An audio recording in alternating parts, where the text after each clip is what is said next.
Hello, everyone, and welcome to Fluent with Looki. I'm Looki, and I'm super happy you're here today. Ever feel like understanding spoken English is like trying to catch the wind? Like everyone's talking a mile a minute? Well, relax, because today we're diving deep into some awesome tips to help you become a super listener, even when you're practicing all by yourself. A lot of people think that to learn English, you absolutely need someone to talk to. They think you have to have a conversation partner or take expensive classes. But while talking is important, listening is just as crucial, maybe even more so at the beginning. You see, you can't really speak well if you can't understand what other people are saying. It's like trying to build a house without a good, strong base.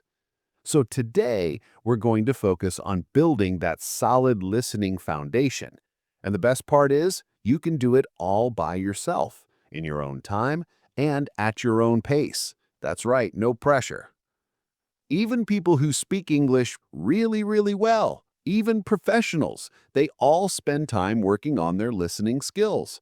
Think about actors, for instance. They have to listen carefully to their fellow actors so they can respond naturally and convincingly. Or think about doctors. They have to listen very carefully to their patients to understand what's wrong and offer the best care. So, listening is a skill that's useful in every area of life, and it's something you can improve with practice. And that's exactly what we're going to do today. We're going to explore some simple and fun ways to practice listening. We'll talk about things like listening to music, who doesn't love that?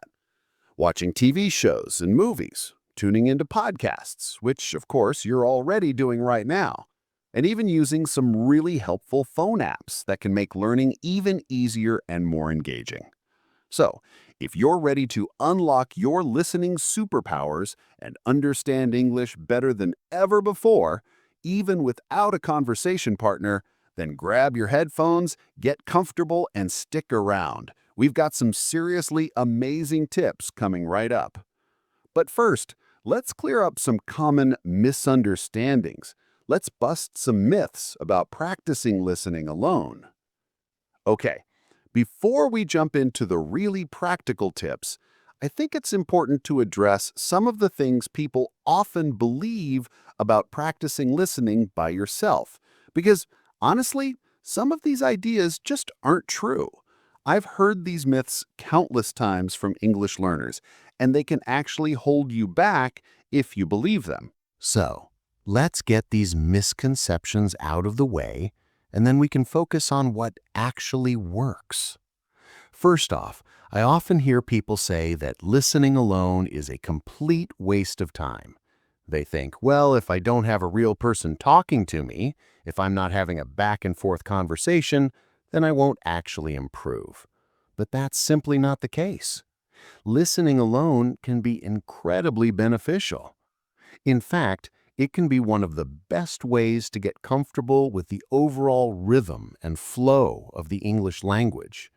When you listen a lot, even if it's just passively while you're doing other things, your brain starts to get used to the sounds, the intonation, and the way words are connected. It's like immersing yourself in a bath of English sounds. It's a bit like how musicians practice. A pianist, for example, doesn't just perform in concerts. They spend countless hours practicing scales and exercises, all by themselves. They're training their fingers, their ears, and their brains to work together perfectly. And listening alone is the same for language learning.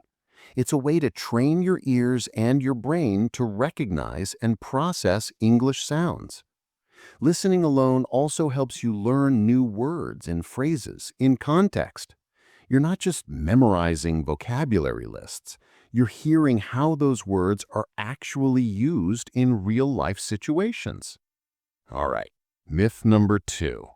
Here's another thing I hear a lot. I absolutely have to listen to native English speakers to get better at understanding English. Well, while listening to native speakers is definitely helpful, and I do encourage it, It's not the only way to improve your listening skills. It's not an absolute requirement. In fact, tons of people have learned to understand English very, very well without constant interaction with native speakers. Think about it. There are so many different accents and dialects of English in the world. If you only ever listen to one type of native speaker, you might actually struggle to understand others. The key is to expose yourself to a variety of different voices and speaking styles, and that can include non-native speakers as well. There are many English teachers, for example, who are incredibly fluent and articulate, even though English isn't their first language. Listening to them can be just as beneficial as listening to a native speaker. Also, remember that even native speakers sometimes make mistakes. They might use slang that you don't understand, or they might speak too quickly. The most important thing is to keep learning bit by bit, to focus on gradual progress, and to not get discouraged if you don't understand everything right away. You don't need to rely solely on native speakers to achieve that. And finally, myth number 3. Just passively listening isn't enough. You need to be actively studying grammar and vocabulary to see any real results. Now, it's true that studying grammar and vocabulary is important. It's definitely a valuable part of the learning process. But listening alone isn't just about passively absorbing information. It's about training your ear, developing your intuition, and building a foundation for future language learning. Think of it like learning to drive a car. You can read all the books you want about how to drive, but until you actually get behind the wheel and practice, you're not going to become a good driver. Listening is the same. You can study grammar rules all day long, but until you actually listen to real English being spoken, you won't be able to understand it in real time. Listening helps you understand how English words sound, how they're pronounced, how they link together, and how they sound in different contexts. And if you are listening to material you find engaging, that alone can work wonders. Now that we've cleared up some misconceptions, let's move on. We have some seriously awesome ways you can actually practice listening all by yourself. I mean it. Let's jump in. All right, it's time. Now that we know what not to believe, let's get down to the nitty-gritty and talk about some practical and easy ways you can actually boost your English listening skills even if you're practicing solo. And the first technique we're going to talk about is listening to music. I mean, who doesn't love music? I know I do. This is one of the most fun and accessible ways to learn. When you listen to English songs, you're soaking up the sounds of the language without even really trying that hard. You're just enjoying the music, and your brain is doing all the work behind the scenes. It's like a secret learning superpower. You can choose any kind of music you like. Pop, rock, country, jazz, classical, hip-hop, it doesn't matter at all. The most important thing is that you actually enjoy the music. When you're listening to music for learning purposes, there are a few things you can do to make it even more effective. I always tell my students this: pick a song you really, really love, then listen to it a few times. Don't worry about understanding every single word at first. It's okay if you only catch a few phrases here and there. Just try to get a general sense of the melody and the rhythm. And after you've listened to the song a few times, try to find the lyrics. The lyrics are simply the words of the song written down. You can usually find them very easily online. There are tons of websites that have lyrics for just about every song imaginable. Reading the lyrics as you listen is a really powerful technique. It helps you connect the sounds of the words to their written forms. It helps you see how the words are spelled and how they're pronounced. It's a great way to improve your vocabulary and your pronunciation at the same time. But there's another trick you can use to make your listening practice even more effective. Try singing along. I know, some people are shy about singing, especially if they don't think they have a great voice. But trust me, it doesn't matter if you sound perfect.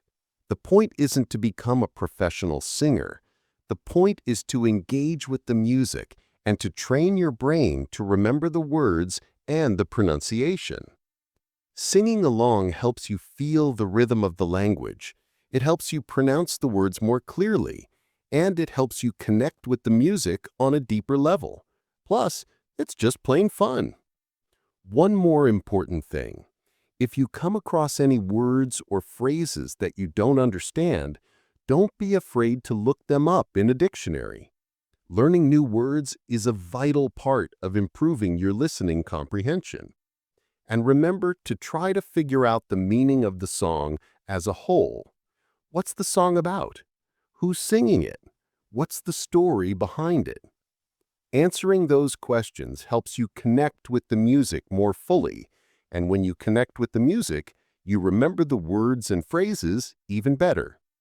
So my challenge to everyone listening today is to try this out. Pick an English song that you really enjoy. Listen to it carefully, read the lyrics, sing along at the top of your lungs, and look up any words you don't understand. Trust me, you'll be amazed at how much your listening skills improve, and you'll have a blast doing it. And now, let's move on to our next tip.